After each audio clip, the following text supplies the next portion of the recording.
Good morning, everyone. Treasure Troller here for part 2 of Watergate. A little bit of girl power today on the menu. Two rather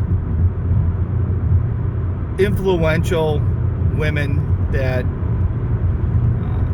were on the fringe of Watergate. The first one was Martha Mitchell, and I may slip up and say Margaret Mitchell, the author of Gone with the Wind, but Martha Mitchell was the wife of the Attorney General, and she was from Arkansas, and I guess I would sort of consider her a political socialite. She was,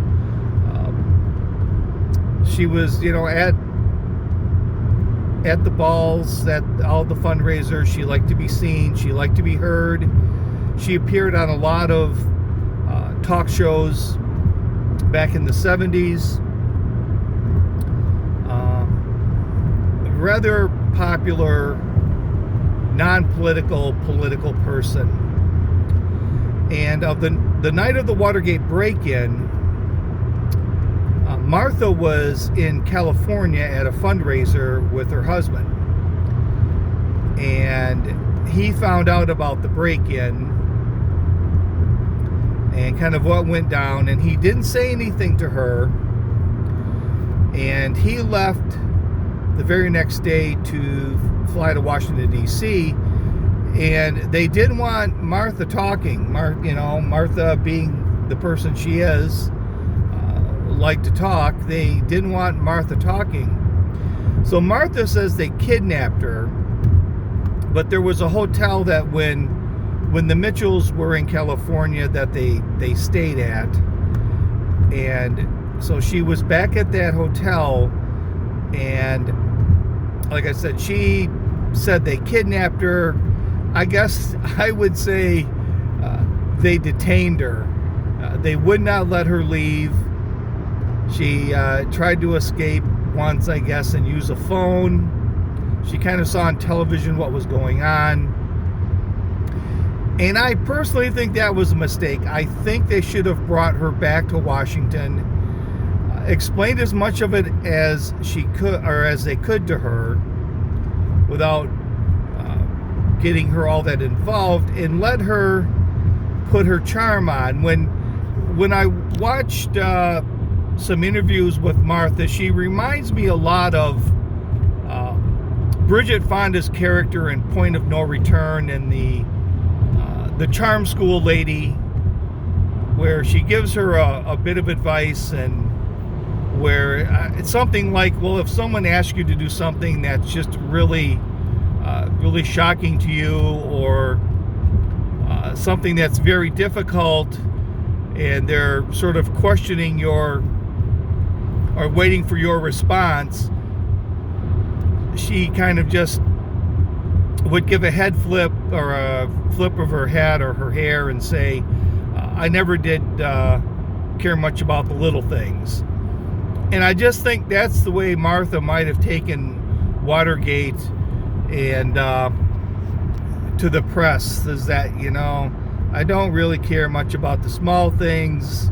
It's politics, and boys will be boys. The only hurdle that Martha would have to face was somehow one of her former security people, or like someone that worked for Martha, was actually part of the break-in. I'm not sure if they were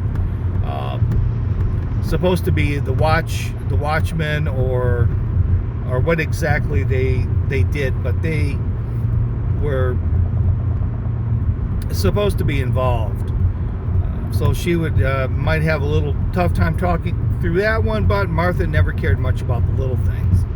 So I really think that was one mistake they made, was not letting Martha get out and talk. The next person that came out, the next lady that really made a difference in Watergate without actually knowing she was going to make a difference, was a newly elected House member by the name of Liz Holtzman, who was out of New York, out of the Bronx. And what Liz did was very similar to what AOC did. Liz was 31 years old. She was an attorney. She had a Harvard Law degree, maybe a little bit smarter than AOC, but could be a flip of the coin. But anyways, she unseated a senior House member. He had been in the House of Representatives for 50 years. She had no advertising budget. I think she said she ran one newspaper ad, no television advertisements. She did a lot of walking and talking, going all the subways and whatnot. But she won the seat from him. He was the chairman of the Judicial Committee for the House. And this guy was, one of the reasons why she felt that she could beat him was because he was a very, I guess you could say he was present. He wasn't that active, not that controversial, kind of was doing his time, I guess you could say. And